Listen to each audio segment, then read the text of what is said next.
नमस्कार दोस्तों, स्वागत है आप सभी को।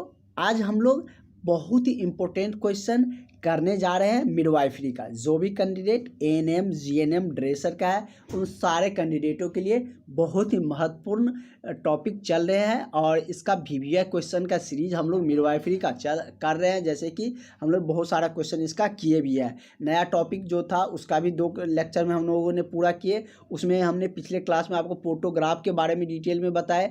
आज का ये आपको नोट्स और क्लासेज मिल जाएंगे। फोटोग्राफ के बारे में जो फिगर था वो उसका एक्सप्लेनेशन सारा कुछ ग्रुप में हमने कल ही आप लोगों को डाल दिए थे। आज इस जो नया टॉपिक है मिडवाइफरी के नए क्वेश्चन का सीरीज है ये आपको मिल जाएंगे। और जो भी कैंडिडेट कहाँ पर मिलते हैं तो इसके लिए आपको ग्रुप में क्लास के ग्रुप में जुड़ना पड़ता है। वहाँ पर आपको डेली क्लासेज का लिंक मिल जाएंगे और डेली आपको जो भी नोट्स बताया जाता है, जो भी एक्सप्लेनेशन या जो भी क्वेश्चन वाले नोट्स रहते हैं वो सारे कुछ आपको इस ग्रुप में मिल जाते हैं। तो आप लोग ज़रूर इस नंबर पर 70 50 87 29 96 इस नंबर पर कॉल करके व्हाट्सअप करके क्लास ग्रुप में जुड़ जाइए। आपको डेली क्लास मिलेंगे, नोट्स मिलेंगे। कोई भी वैकेंसी आती है तो उसका पूरा इन्फॉर्मेशन, आवेदन जो जैसे फॉर्म अप्लाई होने लगते हैं तो वो उसका कोई भी नोटिफिकेशन आता है तो सारी जानकारियाँ उस ग्रुप में आपको मिलते रहते हैं। तो अब आप लोग इंतज़ार नहीं करिए। बिहार वाले भी बहाली को स्वीकृति मिल गया है। कुछ ही दिन में आप लोगों को बहाली का फुल नोटिफिकेशन देखने को मिलेंगे। शॉर्टली नोटिफिकेशन तो आ ही गया है। तो अब आप लोग अपनी तैयारी में लेट बिल्कुल भी नहीं करें, नहीं तो आपका रिजल्ट आपसे दूर चला जाएगा। फिर बाद में नहीं कहिएगा सर मेरा सिलेक्शन नहीं हुआ, क्योंकि आप लोग तो क्लास में जुड़िएगा ही, लेट से ज़रूर जुड़िएगा, लेकिन लास्ट में जुड़ने से कोई फ़ायदा उतना होंगे नहीं। आप बहुत ज़्यादा जीनियस रहिएगा तभी आपका सिलेक्शन लास्ट में जुड़ने से होंगे, नहीं तो आप लोगों को स्टार्टिंग से ही थोड़ा थोड़ा करके पढ़ते चलिएगा, निश्चित रूप से आपका सिलेक्शन होगा। आज का क्वेश्चन कह रहा है कि किस प्रकार की शून्यता में गर्भधारण होता है बिना गर्भनाल की समस्या के समय, या गर्भनाल की विकृतियां, या गर्भनाल में सूजन। यहाँ पर समझिए क्वेश्चन क्या कह रहा है। क्वेश्चन कह रहा है कि शून्यता में गर्भधारण, तो शून्यता में जो गर्भधारण होते हैं वो गर्भनाल के समस्या में किस प्रकार में होते हैं, तो गर्भनाल के समस्या के दौरान शून्यता में गर्भधारण होते हैं। शून्यता का मतलब आप जानते हैं, कोई चीज़ आए तो उसको काउंट किया जाता नहीं है तो उसको शून्य में काउंट किया जाता है। गर्भधारण नहीं है तो मतलब उससे शून्यता मतलब गर्भधारण क्षमता नहीं है या नहीं कर सकता है किसी रीजन से। वो क्या है रीजन, तो गर्भनाल की समस्या। ठीक है, इसका करेक्ट आंसर आपका ऑप्शन नंबर बी हो जाएगा। क्वेश्चन को समझिएगा, आंसर अपने आप आपको आने लगेगा। इसके बाद है कि गर्भ अवस्था के दौरान महिला कितने अतिरिक्त कैलोरी की आवश्यकता होती है। यहाँ पर महिलाओं लिख दीजिएगा, मतलब कि जब कोई भी महिला गर्भ धारण करते हैं तो गर्भ धारण के दौरान, ये क्वेश्चन एक बार हम लोगों का हो भी चुका है, जो हमने लगभग 300 वाले क्वेश्चन का जो हमने आपको पीडीएफ दिए थे मिडवाइफरी का, उसमें हम लोग करवाए भी थे। तो गर्भ धारण के दौरान यदि कोई भी महिला गर्भ धारण करते हैं तो उसको अतिरिक्त कैलोरी की ज़रूरत पड़ते हैं, आयरन के भी अतिरिक्त ज़रूरत पड़ते हैं। उसके बारे में भी क्वेश्चन आएंगे। आयरन वाला भी क्वेश्चन हमने आपको बता रखा है ऑलरेडी, अगर आपको याद होंगे तो बता सकते हैं कमेंट सेक्शन में। सबको एक साथ रिलेट करके हमने बताए थे, मतलब कि एक क्लास में वो सारे क्वेश्चन को एक ही जगह रख के उसको रिलेट करके समझा के बताए भी थे। तो अतिरिक्त कितनी कैलोरी की ज़रूरत पड़ती है, तो इसमें अतिरिक्त जो कैलोरी की ज़रूरत पड़ती है वो 500 किलो, मतलब कि 500 कैलोरी की ज़रूरत होती है एक गर्भवती महिला को जब गर्भ धारण करते हैं तो। क्योंकि उस समय गर्भाशय, मतलब कि जो बच्चे पल रहे होते हैं गर्भाशय में, उसको भी न्यूट्रिएंट्स, पोषण तत्व, सारे चीज़ों की ज़रूरत पड़ती है। इसलिए उस समय गर्भधारण के समय अतिरिक्त कैलोरी, आयरन, सारे चीज़ों की ज़रूरत पड़ती है। जो भी न्यूट्रिएंट्स है उन सारे की ज़रूरत पड़ती है। तो करेक्ट आंसर आपका ऑप्शन नंबर सी हो जाएगा। नेक्स्ट क्वेश्चन आपका क्या कह रहा है, कह रहा है कि नवजात शिशु का पहला दिन या दिन गिनती के कितने दिन के बराबर होता है। कह रहा है कि नवजात शिशु का पहला दिन गिनती के कितने दिन के बराबर होता है। तो मतलब कि जैसे कि 24 घंटा, 12 घंटा, 48 घंटा या 72 घंटा। तो नवजात शिशु का जो पहला दिन है वो गिनती के अनुसार या गिनती से कितने दिन के बराबर होता है, मतलब कि 72 मतलब कि घंटे के बराबर उसका दिन होते हैं। तो इसका मतलब करेक्ट आंसर आपका क्या हो जाएगा, घंटे के टर्म में पूछे जा रहे हैं तो 72 हो जाएगा। नेक्स्ट क्वेश्चन आपका है कि गर्भधारण, क्या कह रहा है कि गर्भधारण का सबसे स्वाभाविक तरीका क्या है। यहाँ पे स्वाभाविक अच्छे से मतलब कि लिखा हुआ नहीं प्रिंट किया, मतलब कि गर्भधारण के समय मतलब स्वाभाविक सबसे अच्छा तरीका, मतलब कि जैसे कि इसमें बहुत सारा ऑप्शन आपको दिया गया है।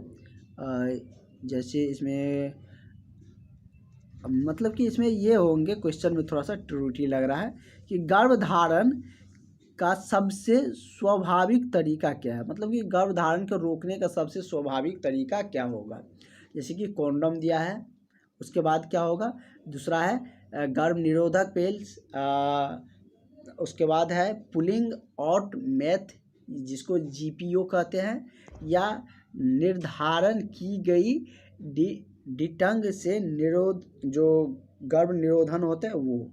तो गर्भधारण का सबसे स्वाभाविक तरीका क्या होता है, तो जो निर्धारण की गई डिटंग से जो निरोधन गर्भ निरोधन किया था वो, मतलब कि इसका सबसे क्या है स्वामित्व तरीका होते हैं। तो इसका करेक्ट आंसर आपका ऑप्शन नंबर क्या हो जाएगा, ऑप्शन नंबर आपका डी हो जाएगा। नेक्स्ट क्वेश्चन कह रहा है कि साइकोसोमिटक जो स्त्री क्या होती है, मतलब साइकोमोटिकस जो स्त्री है, मतलब कि किस केस में उसको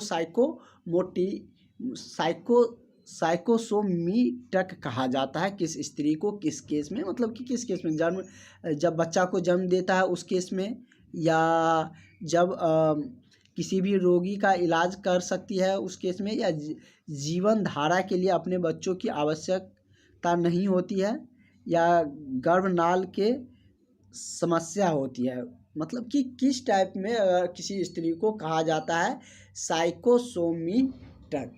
जैसे बच्चा को जन्म देते समय रहेंगे तो उसको साइकोसोमिटक कहेंगे, या किसी रोगी की इलाज कर सकती है उस समय। तो इसमें कब कहा जाता है, तो जब जीवन धारा के लिए अपने बच्चों की आवश्यकता नहीं होती है, मतलब कि तो उसके लिए क्या कहा जाता है, उस टाइप की स्त्री को मतलब कि क्या कहा जाता है, तो साइकोसोमिटक। ठीक है, इसका करेक्ट आंसर आपका ऑप्शन नंबर सी हो जाएगा।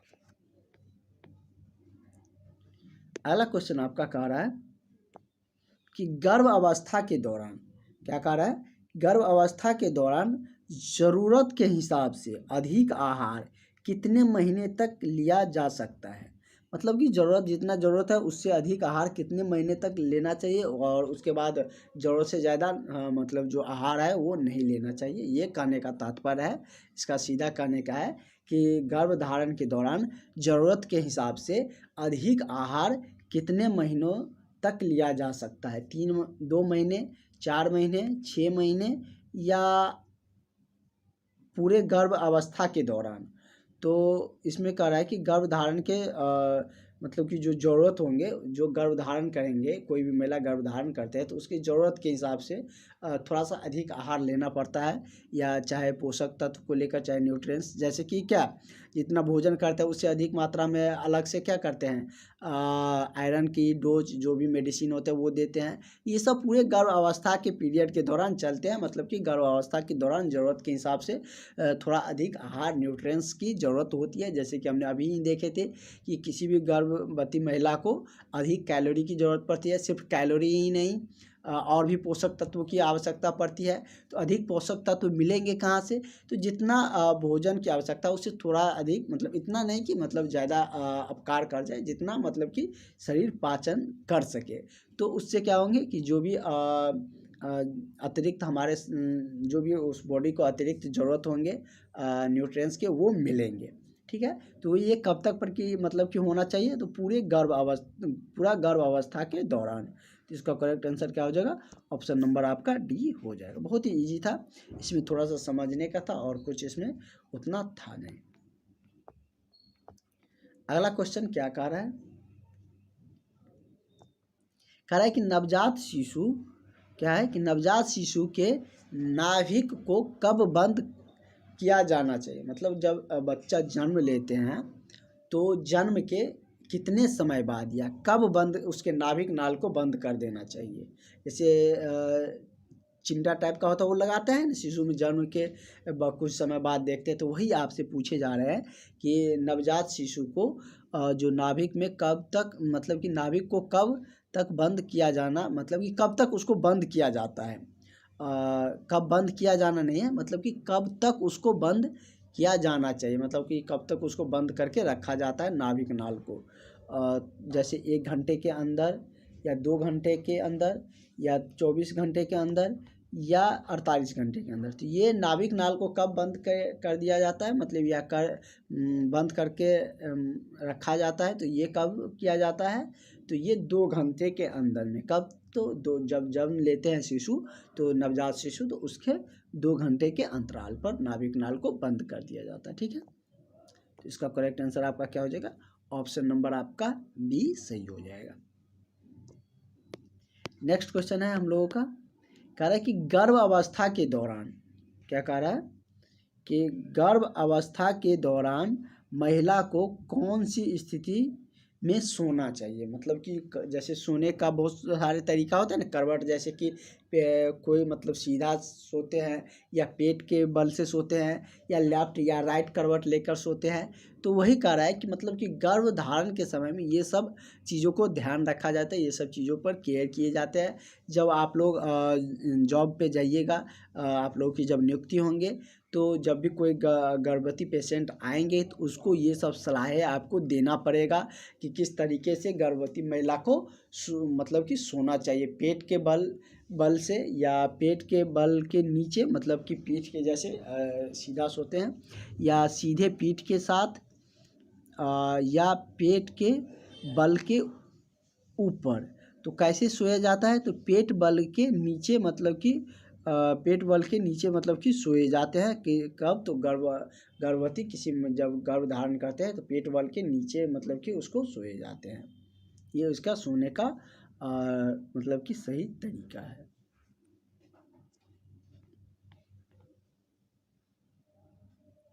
अगला क्वेश्चन है कि नवजात शिशु को कौन सा खाद्य, मतलब कि कौन सा खाद्य पदार्थ पहले दिन नहीं देना चाहिए। जैसे कि दूध, पानी, शहद, घी, मतलब कि तो इसमें दूध तो देना ही चाहिए, पानी भी नवजात शिशु लेते ही हैं, शहद भी चटाया जाता है, होठ पे दिया जाता है और सॉरी जीभ में दिया जाता है। और नहीं देना चाहिए, तो वो क्या, ये आपसे पूछ रहा है कि क्या नहीं देना चाहिए, तो घी नवजात शिशु को नहीं दिया जाता है। तो ये बात ध्यान में रखिए, ये बहुत ही वसा युक्त होते हैं, इसलिए घी मतलब कि नवजात शिशु को नहीं दिया जाता है। ये तीनों नवजात शिशु को दिया जाता है, जो भी जन्म लेते हैं उस समय, मतलब कि नवजात शिशु को दूध भी पिलाए जाते हैं, पानी भी पिलाया जाता है, शहद भी दिया जाता है। ठीक है, तो नहीं देने वाला क्या है, घी है। और भी कोई ऑप्शन, कोई भी चीज़ दे सकता है, या आहार ही रहता है, ठोस आहार, अर्ध आहार। तो नवजात शिशु को आहार तो देते नहीं है तुरंत, कुछ समय बाद 6 महीना बाद अर्ध आहार देना शुरू किया जाता है। नेक्स्ट क्वेश्चन हम लोग देखते हैं क्या कह रहा है। आपका अगला क्वेश्चन है कि गर्भ अवस्था के दौरान कौन सा योगासन करना उपयुक्त नहीं है। मतलब कि गर्भ अवस्था के दौरान जैसे कि मेडिटेशन कहिए या योगा किया जाता है, मतलब मेडिटेशन भी करते हैं, योगा भी करते हैं बहुत सारे महिलाएं। तो गर्भ अवस्था के दौरान कौन सा योग आसन नहीं करना चाहिए, जो योग करते हैं उसमें से कौन सा योग नहीं करना चाहिए। तारासन, या ये सब योग का नाम है, भद्रासन या धनुरासन या कपालभाति। तो किस तरीके से नहीं करना चाहिए, तो गर्भ धारण के दौरान योग्य आसन जो नहीं करने का सलाह दिया जाता है वो कौन, तो धनुरासन करने का मतलब कि सलाह नहीं दिया जाता या नहीं करना चाहिए गर्भ धारण के समय। तो इसका करेक्ट आंसर आपका ऑप्शन नंबर सी हो जाएगा। ये सब क्या है, तो सारे नाम है जो कि सब योग का, योगासन का नाम है, बहुत सारे योग होते हैं उसी का नाम है। नेक्स्ट क्वेश्चन आपका क्या कह रहा है, अगला क्वेश्चन कह रहा है कि सिजेरियन संजीवनी योजना, क्या कह रहा है कि सिजेरियन संजीवनी योजना किसके लिए विकसित की गई है, गर्भधारण से पहले माँ के लिए, या सिसेरियन डिलीवरी के बाद माँ को, या नवजात शिशु, या डॉक्टर। तो ये सिसेरियन संजीवनी योजना जो विकसित किया गया है, ये किया गया है सिसेरियन डिलीवरी के बाद माँ को, मतलब कि सिसेरियन डिलीवरी के बाद माँ के लिए ये योजना शुरू किया गया है। क्या, तो सिसेरियन संजीवनी योजना, नाम से ही क्लियर था, क्वेश्चन में सिसेरियन था तो सिसेरियन तो आएंगे ही। तो क्या था, सिसेरियन जो योजना है वो सिसेरियन से ही संबंधित रहेंगे। सिसेरियन संजीवनी योजना सिसेरियन डिलीवरी के बाद माँ के लिए शुरू किया गया है, मतलब कि विकसित किया गया, शुरू नहीं विकसित किया गया है। तो करेक्ट आंसर आपका क्या हो जाएगा, आपका ऑप्शन नंबर बी इसका सही आंसर हो जाएगा। नेक्स्ट क्वेश्चन है हम लोगों का कि गर्भधारण के बाद, कह रहा है कि गर्भधारण के बाद पहले ट्राइमेस्टर, जैसे कि हमने आपको पहले बहुत सारे क्वेश्चन इस टाइप से आए हैं ट्राइमेस्टर के टर्म पे, तो वहाँ पर हमने एक्सप्लेन करके बताए थे कि गर्भधारण 9 महीने का होता है। ये आप सबको पता है कि 9 महीने का जो गर्भधारण होता है उसमें क्या होता है कि ट्राइमेस्टर के टर्म में बांटा जाता है, 3-3 महीना कल के। ये पहला ट्राइमेस्टर है या प्रथम तिमाही है, हिंदी में प्रथम क्या कहते हैं, प्रथम तिमाही, या इंग्लिश में इसको प्रथम, first trimester, second trimester, third trimester कहते हैं। तो वही कह रहा है कि गर्भधारण के बाद पहले ट्राइमेस्टर मतलब कि प्रथम तिमाही में कितने दिन तक ज़्यादा मतलब कि कितने दिन तक ज़्यादा खून बदलता है, जैसे 5 से 7 दिन तक, 10 से 14 दिन, या 20 से 25 दिन, या 30 से 35 दिन। तो ये कितने दिनों तक मतलब कि खून ज़्यादा बदलता है प्रथम ट्राइमेस्टर में, तो ये 10 से 14 दिन। कितना, तो 10 से 14 दिन। करेक्ट आंसर आपका ऑप्शन नंबर बी सही हो जाएगा। नेक्स्ट क्वेश्चन हम लोग बढ़ते हैं, और आप लोग बिहार के बहाली का इंतज़ार कर रहे थे, तो बहुत जल्द आपका बिहार का बहाली आने वाला है, जैसे कि सरकार की तरफ से भी उसकी स्वीकृति मिल ही चुके हैं। अगला क्वेश्चन कह रहा है कि गर्भधारण के दौरान बालक की लात से पहले कौन सा हृदय संबंधित तंत्रिका प्रणाली विकसित होती है। कह रहा है कि गर्भधारण के दौरान बालक की जो लात से पहले हृदय की संबंधित कौन सा तंत्रिका, क्योंकि बहुत सारा बॉडी तंत्रिकाओं से बहुत सारे जो बोन्स का लीजिए, कार्टिलेज का लीजिए, उपास्थि, जो कि इन सारी चीज़ों से जो बने रहते हैं, बहुत सारे उत्तक रहते हैं। तो वही कह रहा है कि मतलब कि हृदय संबंधी जो तंत्रिका प्रणाली है किसका विकसित बालक की लात से पहले होता है, दिल का, जिगर का, मस्तिष्क का, या किडनी का। तो किसका पहले होता है, तो हृदय का जो संबंधित तंत्रिका है वो किसका होता है, तो दिल का होता है। अगर मस्तिष्क से क्वेश्चन पूछता है तो पूछता है कि मस्तिष्क किस तंत्रिका किससे बना होता है, तो ये मतलब मस्तिष्क में कौन रहता है, तो तंत्रिका तंत्र मतलब कि इसमें मस्तिष्क में होते हैं। तो इसका करेक्ट आंसर आपका ऑप्शन नंबर ए हो जाएगा, मतलब कि गर्भधारण के दौरान बालक के लात से पहले हृदय से संबंधित जो तंत्रिका प्रणाली का विकसित होता है वो दिल है। कौन है, दिल, हार्ट होता है। जानते हैं ना आप लोग, हार्ट तो बहुत अच्छे तरीके से जानते हैं। कहते हैं ना कि हार्ट ब्रेक हो गया, मतलब क्या कि दिल टूट गया, ऐसे बनाते हैं फिगर, कैसे रहता है, सॉरी, इसी तरीके से ऐसे। तो इस तरीके से हार्ट ऐसी संरचना होती नहीं है एग्जैक्ट, वो मतलब कि उस तरीके से नहीं होता, लेकिन शेप उसी टाइप का होता है। तो मतलब कि हृदय जो संबंधित तंत्रिका प्रणाली का विकसित होता है वो दिल का होता है। नेक्स्ट हम लोगों का क्वेश्चन है कि गर्भधारण के दौरान आपके पास कितने अतिरिक्त पेटों की आवश्यकता है। कह रहा है कि मतलब गर्भधारण के दौरान आपके पास कितने अतिरिक्त पोटों की आवश्यकता होती है। तो पोटों की जो आवश्यकता होती है वो मतलब कि 2 पोटों की आवश्यकता होती है। कितने? 2 पोटों की मतलब कि गर्भधारण के समय आवश्यकता पड़ती है, मतलब ज़रूरत पड़ती है। तो इसका करेक्ट आंसर आपका ऑप्शन नंबर बी हो जाएगा। अगला क्वेश्चन आपका कह रहा है कि गर्भधारण के दौरान, क्या कह रहा है कि गर्भधारण के दौरान गर्भ की स्थिति की जांच के लिए कौन सा परीक्षण किया जाता है। गर्भधारण के दौरान जो स्थिति के जांच के लिए परीक्षण किया जाता है, और इसमें जैसे कि एक्सरे दिया है, अल्ट्रासाउंड दिया है, ब्लड टेस्ट दिया है, यूरिन परीक्षण दिया गया है। तो गर्भ अवस्था के दौरान जो गर्भ की स्थिति का कह लीजिए, या यहाँ पर भ्रूण भी लिखा रहेगा, क्या रहेगा? भ्रूण भी लिखा रहेगा। भ्रूण के जांच के लिए, या इसी से मतलब कि हार्ट का भी, जैसे कि किडनी का, वृक्क का, इन सब का भी जांच किया जाता है। किससे? तो अल्ट्रासाउंड से। किससे? अल्ट्रासाउंड से। इससे क्या होता है कि आंतरिक ऊतकों का रे से मतलब कि पता चल जाता है। ठीक है, मतलब कि कितना, किस जगह पर, कहाँ पर ऊतक मतलब कि ज़्यादा है, कहाँ पर कम है, इनसे मतलब कि कहाँ पर मतलब वो रे नहीं पास कर पा रहे हैं। तो इन सारे चीज़ों के मतलब वो एक तरीका है, वो सब आप लोग करने जाइएगा तो आपको पता चलेगा।